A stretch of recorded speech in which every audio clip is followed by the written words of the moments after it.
God, Father, Son, and Spirit, three persons in one God, live united. ፍኖተ ካቶሊክ በፍኖተ ካቶሊክ መረጃዎች፣ ዜናዎች እንዲሁም ትምህርቶችን ዘውትር ቅዳሜ በየሳምንቱ ወደ እናንተ ይደርሳል። Different ways God is reaching out to you, calling you, inviting you to know his son Jesus Christ through the scriptures, perhaps through a friend or a relative or grandparent. በፍኖተ ካቶሊክ ላይቭ የተሰሩ መዝሙሮችን መንአልበሱ ኃይልን አግኝተናል እንዲሁም ሳምንቱን በታሪክ ይቅኛሉ።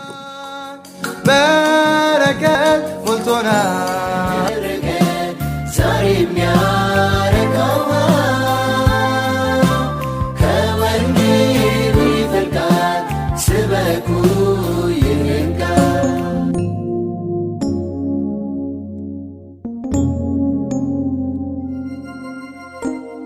ሰላም ጤና ይስጥልን ውድ የፍኖተ ካቶሊክ ቤተሰቦች እንዴት ናችሁ?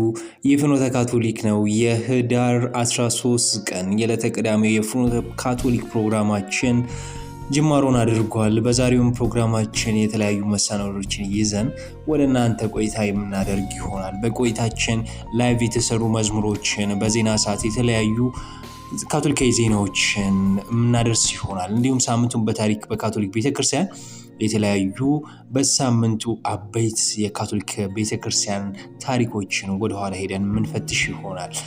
እናንተም ከኛ ጋር በተለያዩ ቦታዎች ሆናችሁ ቆይታ ስለምታደርጉ ከልብ እናመሰግናለን። በስራ በጉዞ በተለያዩ ሁኔታዎች ላይ ሆናችሁ ፍኖተ ካቶሊክን ስለምታደምጡ ከልብ እናመሰግናለን። የዛሬ የፍኖተ ካቶሊክ የላይቭ መዝሙር ግብዣችን የሚሆነው የብፁዕ ገብረ ሚካኤል ወጣት መዘምራን ላይቭ የሰሩትን መዝሙር ደጉ ሳምራዊ በጣም ደስ የሚል መዝሙር፣ እሱን ተገባብዘን ተመልሰን እንገናኛለን። ራስ ወዳጅ ስጋችን ወደን ናኑር ባለንበት ጭልም ወዳለ ዓለም ሲገባ ያየን እንደ ማውጣት ፈታ በሩን ገፈተልን ባይኖችን ነክሶ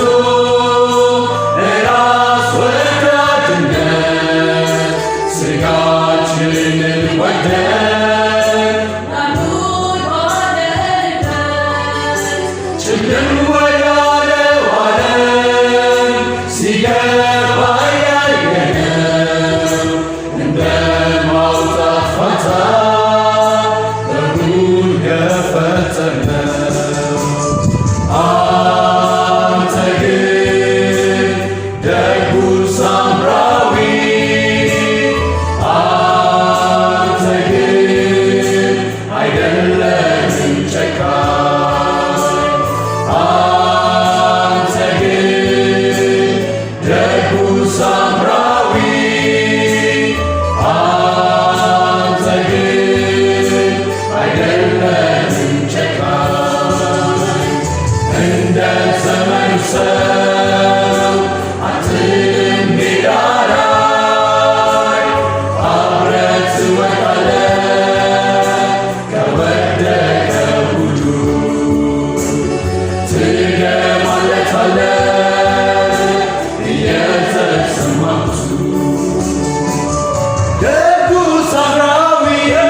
ብዙ እጆች አሉ እኛን የሚሹ አንተ ነህ ደጉ ሳምራዊ አንቺ ነሽ ደጓ ሳምራዊ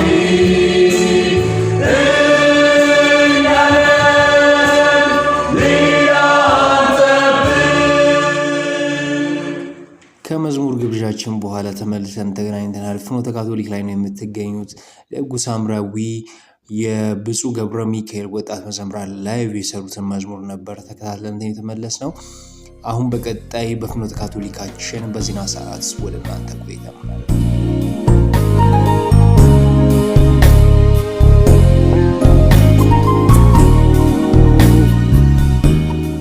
ወደ መጀመሪያው ዜና ስናልፍ ርዕሰ ሊቃነ ጳጳሳት ሊዮ 14ኛ መንፈስ ቅዱስ ድምፅ የሌላቸውን ሰዎች ድምፅ የመስማት ችሎታ ይስጠን ማለታቸው ተገለጸ።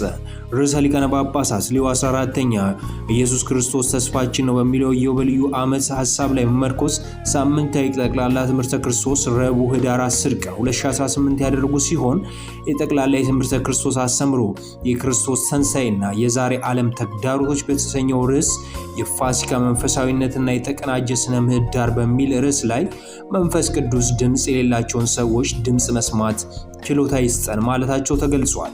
ከዮሐንስ ወንጌል በተወሰደውም ይህም ብላ ወደ ኋላ ዘወር ስትል ኢየሱስን ቆሞ አየች።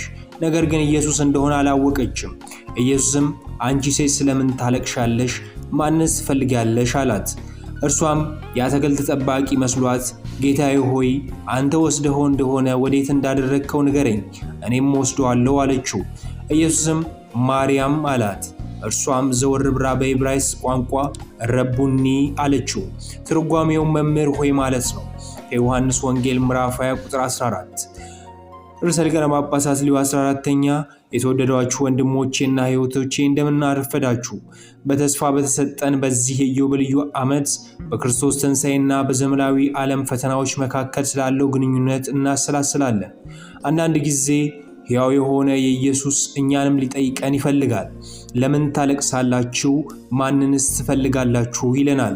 በእርግጥም ፈተናዎች ብቻችንን ልንጋፈጣቸው አንችልም እና እንባዎች አይኖቻችንን ሲያንጹና እይታችንን ሲያጸሩ የሕይወታችን ስጦታ ይሆናል። ወንጌላዊ ዮሐንስ በሌሎች ወንጌሎችም ውስጥ የምናገኘው ዝርዝር ነገር ወደ ትኩረታችን ይስባል። በባዶ መቃብር አጠገብ እያለቀሰች በነበረበት ጊዜ መግደላዊት ማርያም ወዲያውኑ የተነሳውን ኢየሱስን አላወቀችውም። ነገር ግን አትክልተኛው እንደሆነ አስባ ነበር። በእርግጥም የኢየሱስን ቀብር በዓል አርብ ፀሐይ ስትጸልቅ ሲተረክ በጽሑፉ በጣም ትክክለኛ ነበር። በተሰቀለበት ስፍራ የአትክልት ስፍራ ነበር። በአትክልቱም ውስጥ ማንም ያልተቀበረበት አዲስ መቃብር ነበር። ስለዚህ የአይሁድ የዝግጅት ቀን ምክንያት መቃብር ቅርብ ስለነበር ኢየሱስን በዚያ አኖሩት። ስለዚህም በሰንበት ሰላምና በአትክልት ውበት በጨለማና በብርሃን መካከል የተጀመረው ድራማዊ ትግል ከልጁ ክህደት፣ አስራት መተው፣ ውዝገት፣ ውርደት እና መገደል በዓለም የነበሩትን ወገኖች የወደደ እስከ መጨረሻውም ወደዳቸው። የዮሐንስ ወንጌል ምዕራፍ 13 ቁጥር 11። የአትክልት ስፍራው ማልማት እና መጠበቅ ኢየሱስ ወደ ፍጻሜ ያመጣው የመጀመሪያው ዝግጅት ነበር። ዘፍጥረት 2 ቁጥር 15። በመስቀል ላይ የተሰጠውን የመጨረሻው ቃል ተፈጸመ። የእያንዳንዳችን ተመሳሳይ ተግባር እንደገና እንድናገኝ ይጋብዘናል። በዚህም ምክንያት ራሱን አዘንብሎ መንፈሱን ሰጠ። ወደ ወንድሞቼና እህቶቼ ማርያም መግደላዊት አትክልተኛው እንዳገኘች በማመን ሙሉ በሙሉ አልተሳሳተችም። በእርግጥም የራሷን ስም እንደገና መስማት እና ከአዲሱ ሰው የተሰጣትን ተግባር መረዳት ነበረባት። በሌላ የዮሐንስ ወንጌል ጽሑፍ ውስጥ እነሆ ሁሉን አዲስ አደርጋለሁ የዮሐንስ ራእይ ምዕራፍ 21 ቁጥር 15 ይለናል። የቀድሞ ርዕሰ ሊቃነ ጳጳሳት ፍራንቺስኮስ በላቲን ቋንቋ ላውዴቱ ሲ ውዳሴ ላንተ ይሁን በተሰኘው ጳጳሳዊ መልእክት አማካኝነት ጥልቅ የሆነ እይታን በተመለከተ ከፍተኛ ፍላጎት አሳይተውናል። የአትክልቱ ጠባቂ ካልሆነ የሰው ልጅ አጥፊ ይሆናል። ስለዚህ የክርስቲያን ተስፋ የተሰቀለውን ዘር ሆኖ በተዘራበት የአትክልት ስፍራ ውስጥ በመኖር እንደገና እንዲነሳና ብዙ ፍሬ እንዲያፈራ በማድረግ የሰው ልጅ ሁሉ ለተጋለጡበት ተግዳሮቶች ምላሽ ይሰጣል። ገነት የጠፋች አይደለችም፣ ነገር ግን እንደገና ትገኛለች። በዚህ መንገድ የኢየሱስ ሞትና ትንሣኤ የይሁድ ስነ ምህዳር መንፈሳዊ መሠረት ናቸው። ከዚህ ውጪ የእምነት ቃላት በእውነት ላይ ምንም ተጽዕኖ የላቸውም እና የሳይንስ ቃላት ከልብ ውጪ ይቀየራል። የስነ ምህዳር ባህል አፋጣኝ ብክለትን፣ ችግሮች፣ የአካባቢ ብክለት እና የተፈጥሮ ሀብቶችን መሟጠጥ ወደ ተከታታይ አስቸኳይና ከፊል ምላሾች ሊቀየር አይችልም። ነገሮችን የአስተሳሰብ መንገድ፣ ፖሊሲዎችን፣ የትምህርት ፕሮግራምን፣ የአኗኗር ዘይቤን እና መንፈሳዊነትን በአንድነት የመቋቋም ችሎታን የሚያመነጩ ልዩ የሆነ መንገድ መኖር ያስፈልጋል። በዚህም ምክንያት ክርስቲያኖች ኢየሱስ ከጠየቋቸው የተገላቢጦሽ መንገድ ሊያዩት የማይችሉትን ስነ ምህዳር መለወጥን እናገራለን። የዚህም ምልክት ማርያም በዚያ የፋሲካ ጠዋት የገጠማትን ገጠመኝ ነው። ወደ አዲሲቱ የኢየሩሳሌም ስንመለስ ብቻ ነው የምንሄደው። ከተለወጥን በኋላ ወደ አዲሲቱ ኢየሩሳሌም እንሄዳለን። ይህ ክፍል ከልብ የሚጀምርና መንፈሳዊ የሆነ ታሪክን የሚቀይር በይፋ ያሳስበናል። እናም አሁን ሰዎች እና ፍጥረታት ከተኩላዎች ምኞቶች የሚጠብቅ አንድነትን የሚያነቃቃ በበጉ እረኛ ስም ኃይልን ስንሰራ ብቻ ነው። በዚህ መንገድ የቤተ ክርስቲያኗ ወንዶችና ሴቶች ልጆች አሁን የድሆችንና የምድርን ጩኸት የሰሙ ልቦችን የሚነካ በሚሊዮኖች የሚቆጠሩ ወጣቶችና ሌሎች በጎ ፍቃድ ያላቸው ወንዶችና ሴቶችን ማግኘት ይቻላል። ብዙ ሰዎች ከፍጥረት ጋር ቀጥተኛ ግንኙነት በማድረግ ከብዙ መለያየት የሚያልፍ አዲስ ስምምነትን ይፈልጋሉ። በሌላ በኩል አሁንም ሰማያት የእግዚአብሔርን ክብር ይናገራሉ። ሰማይ የእጁን ሥራ ያውጃል። ሰማይ የእግዚአብሔርን ክብር ይናገራል። ጠፍርም የእጁን ሥራ ያወራል። ቀን ለቀን ንግግርን ታወጣለች፣ ሌሊት ለሌሊት ዕውቀትን ትናገራለች። ነገር ግን የለም፣ የመናገርም የለም፣ ድምፃቸውም አይሰማም። መዝሙረ ዳዊት ምዕራፍ 14 ቁጥር 1-4። እንግዲህ ዓይኖች ገና ያላዩት እናያለን። ያንን የአትክልት ስፍራ ወይም ገነት የራሳችን ሥራ በመቀበልና በመውጣት ብቻ የምንደርስበት መንፈሳዊ ቅዱስ ድምፅ የሌላቸውን ሰዎች ድምፅ የመስማት ችሎታ ይስጠን። በዚህም ሐሳብ የሳምንቱን የጠቅላላ ትምህርተ ክርስቶስ አስተምሮን ርዕሰ ሊቃነ ጳጳሳት ሊዮ 14ኛ ደምድመዋል።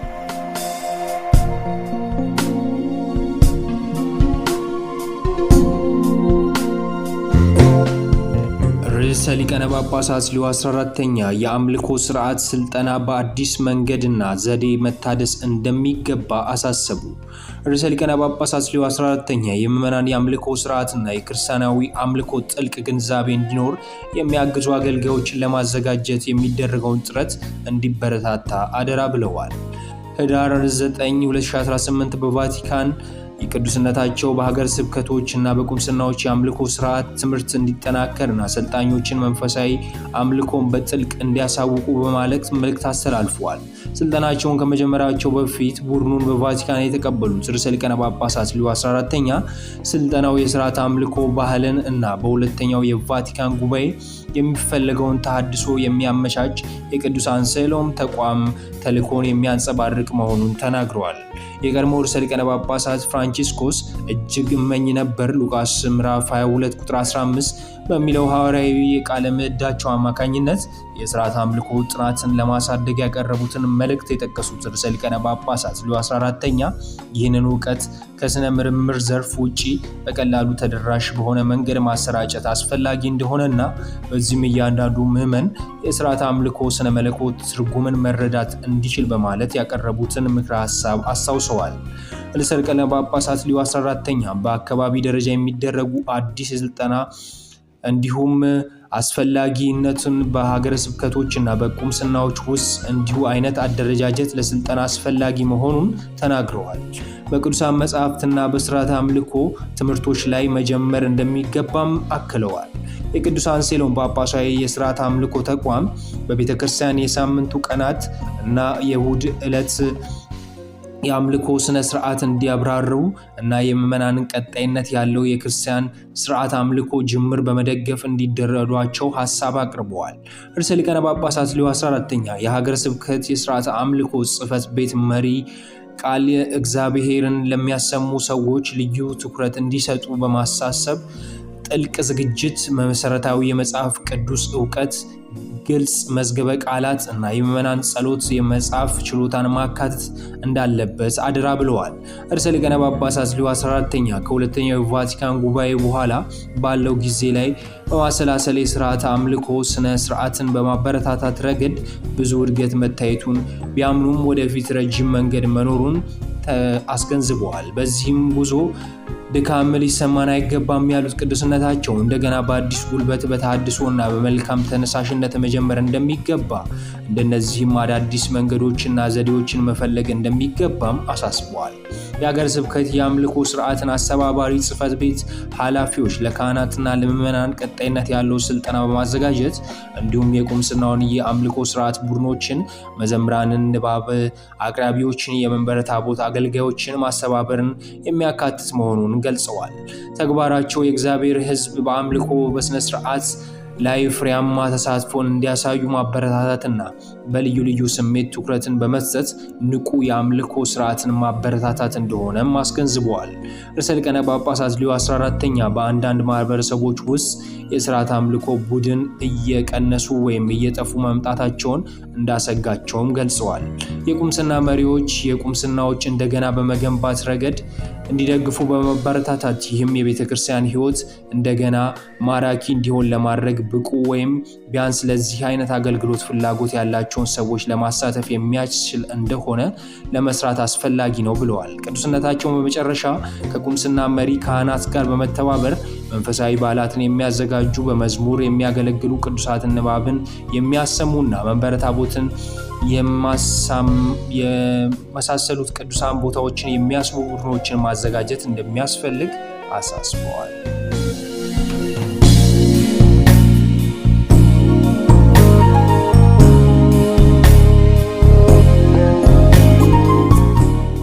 ርዕሰ ሊቃነ ጳጳሳት ሊዮ 14ኛ የቫቲካን ዲፕሎማቶች ሰላም በሌለበት ስፍራ ተስፋን እንዲያመጡ አሳሰቡ። ርዕሰ ሊቃነ ጳጳሳት ሊዮ 14ኛ በዓለም ዙሪያ በሐዋርያዊ አገልግሎት ላይ ከሚገኙት የቫቲካን ዲፕሎማሲ ሰራተኞች ጋር በሮም ተገናኝተዋል። ቅዱስነታቸው ለዲፕሎማሲዎች ባስተላለፉት መልእክት በተለይም ፍትህና ሰላም በሌለባቸው አካባቢዎች ለሚኖሩ ሰዎች የተስፋ ነጋዴያን እንዲሆኑ አሳስበዋል። ህዳር 9 2018 ከቫቲካን ዓለም አቀፍ ሐዋርያዊ ጽሕፈት ቤት ወይም ኤምባሲ ሰራተኞች ጋር የተገናኙ ሲሆን ዲፕሎማቶችና ሌሎች በርካታ መንፈሳዊ ነጋዴያን ወደ ሮም እና ወደ ሐዋርያው ቅዱስ ጴጥሮስ መካነ መቃብር የሚመጡበት እምነታቸውን ለማጠናከርና አገልግሎታቸውን ለማሳደግ ያላቸውን ዓላማ ለማደስ መሆኑን አስረድተዋል። ርዕሰ ሊቃነ ጳጳሳት ሊዮ 14ኛ በንግግራቸው መጀመሪያ ዲፕሎማቶች የወንጌል መዳን ቃል እስከ ምድር ዳርቻ ለማድረስ ሲሉ ሀገራቸውን ትተው በመሄዳቸው አመስግኗቸዋል። የክህነት አገልግሎታቸውን በዲፕሎማሲያዊ መንገድ በመለማመድ ማለትም የቤተ ክርስቲያኗ በሁሉም ቦታ መገኘትን፣ በተለይም የርዕሰ ሊቃነ ጳጳሳት የአህራዊ እረኝነት ተልእኮን መመስከር ማለትም ቅዱስነታቸው በመልእክታቸው በተለይም ግጭትና ድህነት ባለባቸው አስቸጋሪ አካባቢዎች የሚያገለግሉ ዲፕሎማሲዎችን ቤተክርስቲያን በጸሎት መደገፏን አስታውሰዋል። ጥንካሬያችሁን ከቅዱሳን ሚስጥራት ከወንድማማችነት ህብረትና ወደ መንፈስ ቅዱስ በመሳብ ክህነታዊ ማንነታችሁን አጠንክሩ ሲሉ ርዕሰ ሊቃነ ጳጳሳት ሊዮ 14ኛ ዲፕሎማቶቹን አሳስበዋል። ራስን የማገልገል ፈተናን ተቋቋሙ በማለት ዲፕሎማቶችን የመከሩት ርዕሰ ሊቃነ ጳጳሳት ሊዮ 14ኛ በኢየሱስ ክርስቶስ ፍቅር ደቀ መዛሙርት እንዲሆኑ በማሳሰብ በሚኖሩበትና በሚሰሩበት አውድ ውስጥ በወንጌል ዘይቤ ራሳቸውን እንዲያሳድጉ አሳስበዋል። አንድ ዛፍ በሌላ ቦታ ሊተከልና አንድ ፍሬ ሊያፈራ ይችላል ሲሉ አስረድተዋል። ርዕሰ ሊቃነ ጳጳሳት ሊዮ 14ኛ በንግግራቸው ማጠቃለያ እያንዳንዱ መኖሪያ ቤታቸውን ጨለማና ጭንቀትን የሚያስወግድ ለሚጓዙበት መንገድ ብርሃንን መስጠት የሚችል እውነተኛ ማዕከል የሆነ ጸሎት ቤት ያለው መሆኑን አስታውሰዋል።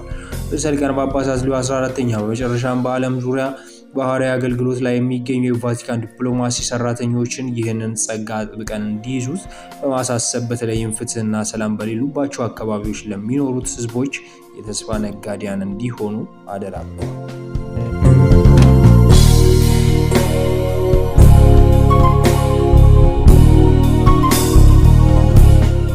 ርዕሰ ርዕሰ ሊቃነ ጳጳሳት ሌዮ 14ኛ ቅዱሳን መጻሕፍት ወጣቶች በቀላሉ ሊደርሷቸው እንደሚገባ አሳሰቡ።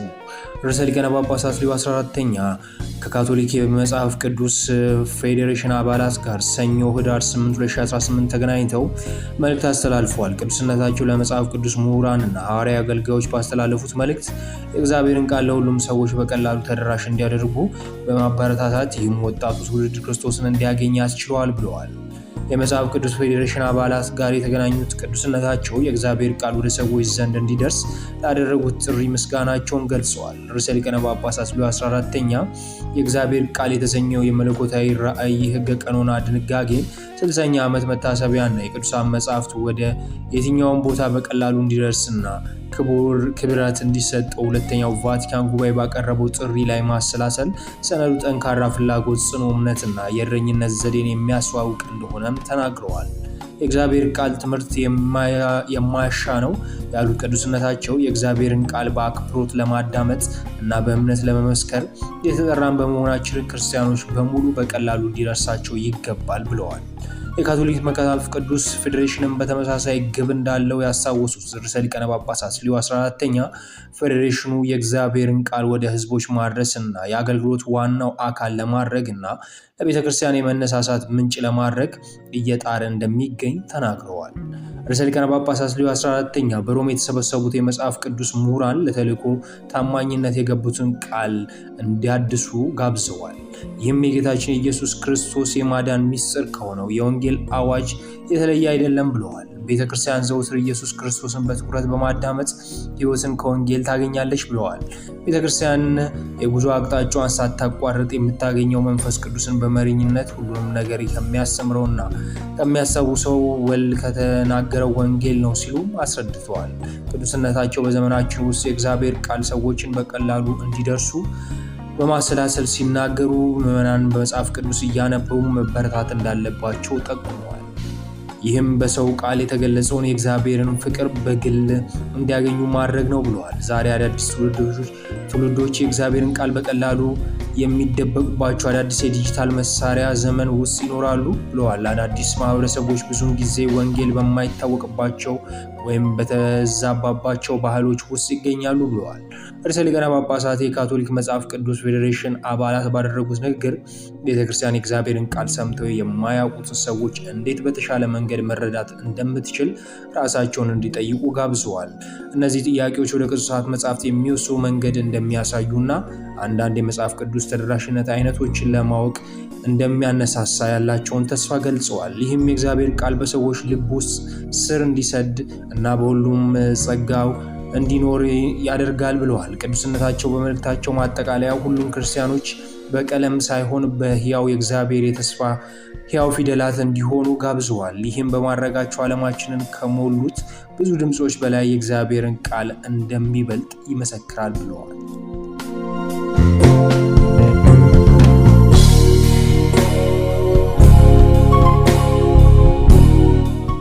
ርዕሰ ሊቃነ ጳጳሳት ሌዮ 14ኛ እግዚአብሔር በልጆቹ ሁሉ መካከል ሰላምን ይፈልጋል ማለታቸው ተገለጸ። ርዕሰ ሊቃነ ጳጳሳት ሌዮ 14ኛ ዘወትር እሁድ በቫቲካን በሚገኘው በቅዱስ ጴጥሮስ አደባባይ ከሚሰበሰቡት ምዕመናን ጋር የመልአከ እግዚአብሔር ጸሎትን በመቀበል ካደረጉት በኋላ በዕለቱ ሰንበት ሥርዓተ አምልኮ ላይ በሚነበበው ቅዱስ ወንጌል ላይ ተንተርሰው የቅዱስ ወንጌል አስተንትኖ እንደሚያደርጉ የሚታወቅ ሲሆን ቅዱስ ወንጌል አስተንትኖ የእግዚአብሔር በልጆች ሁሉ መካከል ሰላምን ይፈልጋል ማለታቸው ተገልጿል። በዕለቱም ዓለም አቀፍ የድሆች ቀን ተከብሮ ማለፉ የሚታወስ ሲሆን ፍትሐዊ የሀብት ክፍፍል ከሌለ ሰላም በፍጹም ሊረጋገጥ አይችልም ማለታቸው ተገልጿል። ርዕሰ ሊቃነ ጳጳሳት ሌዮ 14ኛ የዚህ ዘመን ሥርዓተ አምልኮ ማብቂያ እየተቃረበ ሲመጣ የዛሬው የቅዱስ ወንጌል ሉቃስ 21 ከ5-19 በታሪክ ውስጥ ስላሉ ችግሮችና ለፍጻሜው ዘመን ስንቀርብ ይጋብዘናል። እነዚህን ክስተቶች በመመልከትና ልባችንን በሚገባ በማወቅ የኢየሱስን ፍርሃት እንድናሸንፍ ይጋብዘናል። ስለ ጦርነቶች፣ ስለ አመፅ ስትሰሙ ልባችሁ አይታወክ ይላል። የእሱ ልመና በጣም ወቅታዊ ነው። ምክንያቱም በሚያሳዝን ሁኔታ በሚሊዮን የሚቆጠሩ ወንዶችና ሴቶች ስለሚሰቃዩ ግጭቶች፣ አደጋዎችና ስደት በየቀኑ ዜና እንሰማለን። ይሁን እንጂ በእነዚህ መከራዎችና ችላ ለማለት በሚፈለጉ ግዴለሽነት ፊት የኢየሱስ ቃላቶች የክፋትን ጥበቃ በእርሱ የሚታመኑ ሰዎች ተስፋ ሊጨምር እንደሚችል ያውጃሉ። ሰዓቱ በጨለመ ቁጥር እምነት እንደ ፀሐይ ይበራል። ክርስቶስ ሁለት ጊዜ በስሜ ምክንያት ብዙዎች አመፅና ክህደት እንደሚደርስባቸው አረጋግጧል። ነገር ግን በትክክል የመመስከር ዕድል ያገኛሉ። በመስቀል ላይ የፍቅርን ተስፋ የገለጠው ጌታ ምሳሌ እንድንከተል ተጠርተናል። ይህም ማበረታቻን በእርግጥ የክርስቲያኖችን ስደት የሚከሰተው በበደልና የጦርነት መሳሪያ ብቻ ሳይሆን በቃላትም ጭምር ነው። ማለትም በውሸትና በርዕዮተ ዓለም ማጭበርበር ነው። በተለይም በእነዚህ ክፉ ነገሮች በአካላዊ ሆነ በስነ ምህዳራዊ ስቃይ ስንጨነቅ ዓለምን የሚያድነውን እውነትን፣ ሰዎችን ከጭቆና የሚቤዠውን ፍትህን፣ ለሁሉም ሰው የሰላምን መንገድ የሚያሳየውን ተስፋ እንድንመሰክር ተጠርተናል።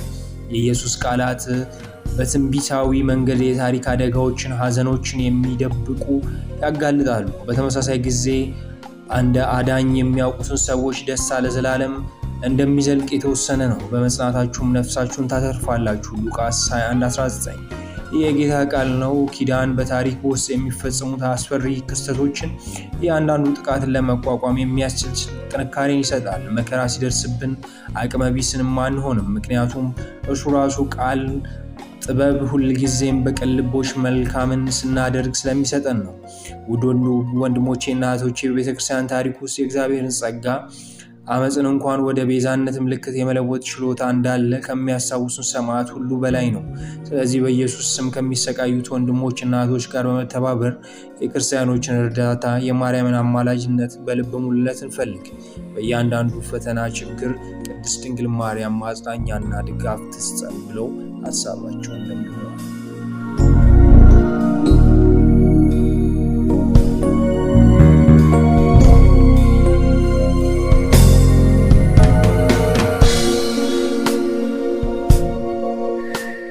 ከዜና ሰዓታችን በኋላ ተመልሰን ተገናኝተናል። የተወሰኑ ደቂቃዎችን ደግሞ ሳምንቱን በታሪክ በካቶሊክ ቤተክርስቲያን ፕሮግራማችን እናልፋለን።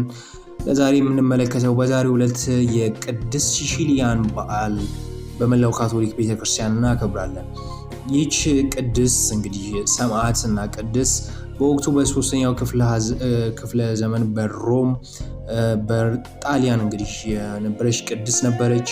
እንግዲህ በወቅቱ ይህ ቅድስት በድንግልናዋ ለእግዚአብሔር የተቀደሰች ክብር ሴት ነበረች። ምክንያቱም ወላጆቿ ለቫሌሪያን ለሚባል አረማዊ መኳንንት አጋብተዋት ነበር። ነገር ግን የእሷ ጠባቂ መላእክት የእሷን ድንግልና እንደሚጠብቅና ንጽህናዋን እንደሚጠብቅ በኋላም ይሄንን ለእሷ ለባለቤቷ ወንድምም ነግራው ነበር እና በኋላም የእሷ ባለቤት ወንድም ወደ ክርስትና እምነት ተለውጦ ነበር። በነገራችን ላይ የእሷ ወንድምም ሰማዕት ነበር አብሮ በወቅቱ በነበረው ስርዓት።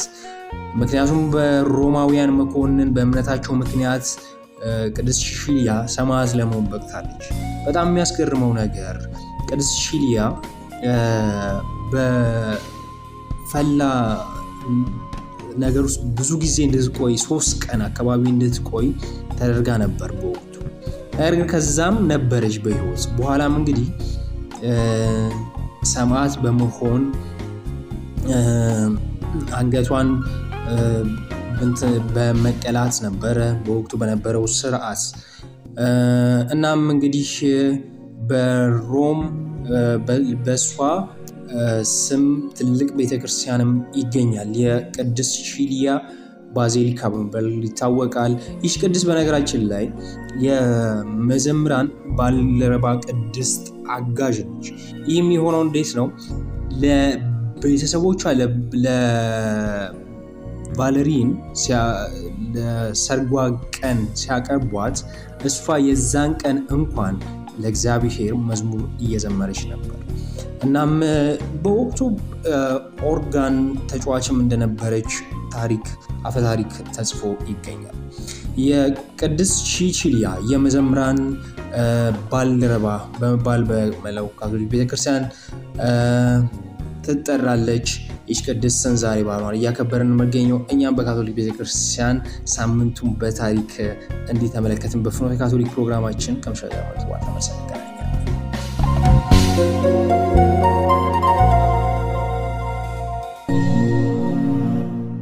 የዛሬ የህዳር 13 ቀን የዕለተ ቅዳሜ የፍኖተ ካቶሊክ ፕሮግራማችን ይህን ይመስል ነበር። አብራችሁን በተለያዩ በስራ በጉዞ ላይ ሆናችሁ ፍኖተ ካቶሊክን ስትከታተሉ ስለነበር ከልብ እናመሰግናለን። ሳምንት ፍኖተ ካቶሊካችን ዕለተ ቅዳሜ ሰዓቱን ጠብቆ ለእናንተ የሚደርስ ይሆናል። እስከ ሳምንት መልካም ሁሉ ተመኘሁላችሁ።